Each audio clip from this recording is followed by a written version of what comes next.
El pasado 15 de marzo se cumplieron 5 años de la emergencia sanitaria por el COVID-19 en el Perú y a nivel mundial. Los estragos en el sistema sanitario, además de las pérdidas humanas que dejó el coronavirus, siguen en la memoria de muchas familias, especialmente de las lambayecanas. En el tercer año de la pandemia, en el 2023, Lambayeque se convirtió en la región con más número de fallecidos por esta enfermedad a nivel nacional. A mediados de ese año, la cifra de letalidad fue de 9.514 casos, de acuerdo a la información de ese entonces. A 5 años de ese primer caso reportado en Lambayeque en marzo de 2020, ¿fue solo el coronavirus el causante de esta mortalidad masiva en la región? Para el ex consejero regional Manuel Huachillo González, fueron también otras acciones detrás de la tragedia sanitaria. Deja muchas lecciones en donde se quedó desnudado el deficiente nivel de atención que había en el sector salud, no solamente en la región Lambayeque, sino a nivel nacional. Y creo que dentro de las lecciones es que no permitir que la parte política asuma el manejo de una pandemia en la magnitud como esta se presentaba en el mundo y también en nuestro país. Lamentablemente se primó más lo político que lo técnico, que lo profesional.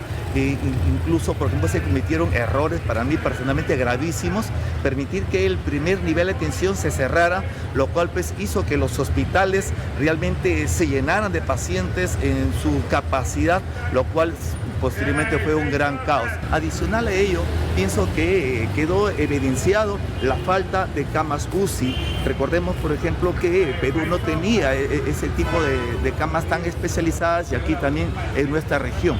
Otro de los aspectos es que también hubo deficiencias para poder tener adecuadamente lo que es el oxígeno medicinal, que tanta falta nos hizo y que muchas personas murieron justamente en todo ese trayecto. Pese a los años transcurridos, la situación de infraestructura es una preocupación, pues al 2025 2 de los principales hospitales de la región, como Las Mercedes y el referencial de Ferreñafe, se encuentran a punto de colapsar. Lo último que hemos verificado es que los desagües han colapsado en el interior del hospital Las Mercedes y que se habría colocado en la responsabilidad del mantenimiento de maquinaria hospitalaria a un auxiliar de enfermería. No, yo creo que ya esto es el colmo lo que está pasando en el Hospital Regional Las Mercedes.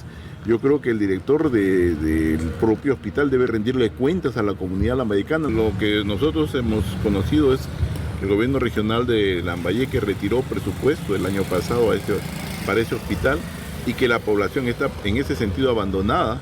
No se ha hecho una reprogramación, no se ha construido un ambiente transitorio para que ese hospital del Ministerio de Salud esté atendiendo a la población ferreñafana, y nosotros respaldamos totalmente la protesta del Frente de Defensa de Lambayeque de la provincia de Ferreñafe, que preside el doctor Martín Carrillo de la Cruz, y le exigimos públicamente al gobernador regional que resuelva este problema, mientras más rápido mejor. Una situación que no es exclusiva para los centros hospitalarios del Ministerio de Salud, sino también a los pertenecientes de la Seguridad Social de Lambayeque, tal como encontró una última visita hecha por la Contraloría. Estamos visitando algunos centros de salud, como el Hospital Nailam, ahora estamos en el Hospital Almanzor, y estamos observando o apreciando en lo que va de la visita, que todavía no concluye, algunas irregularidades. Aquí, por ejemplo, en el Hospital Almanzor, referidas a lo que es farmacia. En el Hospital Nailam, si hay algo que nos preocupa tremendamente, es que el hospital no tiene una categorización establecida todavía, lo cual sería muy delicado porque no tenemos el tipo de hospital que es.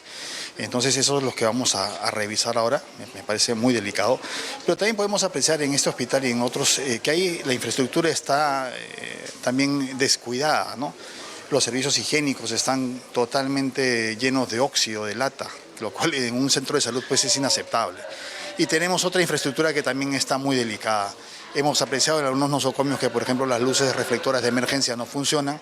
Y entre otras cosas, la Contraloría lo que quiere hacer es priorizar dentro de una de sus cosas, su finalidad es los temas de salud, ¿no? Aunado a estas deficiencias, Lambayeque también enfrentó a una nueva modalidad de la corrupción en esta etapa. Sin embargo, y pese a la gravedad de los hechos, la justicia poco o nada ha hecho para sancionar a las personas involucradas en hechos ilícitos, aprovechándose de las convocatorias de emergencia. Recordemos, por ejemplo, que nosotros descubrimos que mientras que en Lambayeque hacía falta nuestro oxígeno medicinal, se lo estaban vendiendo a una clínica particular y al mismo tiempo se lo estaban llevando a otras regiones. y eso está en proceso de investigación justamente en el ministerio, que hace poco también se ha pronunciado.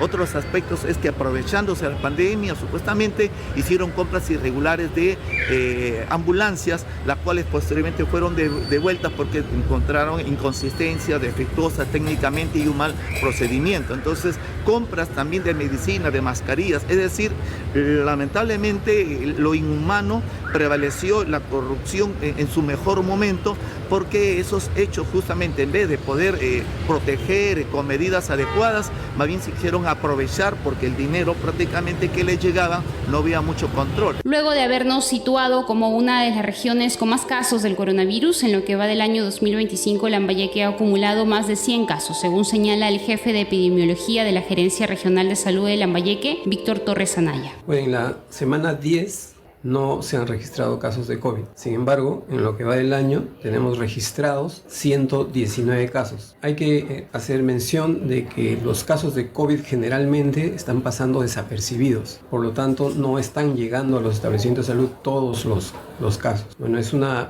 ventaja, digamos, que los casos de COVID no sean muy severos. Sin embargo, tenemos que continuar con los cuidados y las medidas de prevención que se han mencionado, porque ya lo tenemos endémico en nuestra región. Pese a que el coronavirus se ha convertido en una enfermedad estacionaria, eso no quiere decir que podamos abandonar las prácticas de bioseguridad que aprendimos en esa dura época. El bajo registro de estos casos debe ser más bien un aliciente para que nuestras autoridades finalmente atiendan el abandonado sector salud.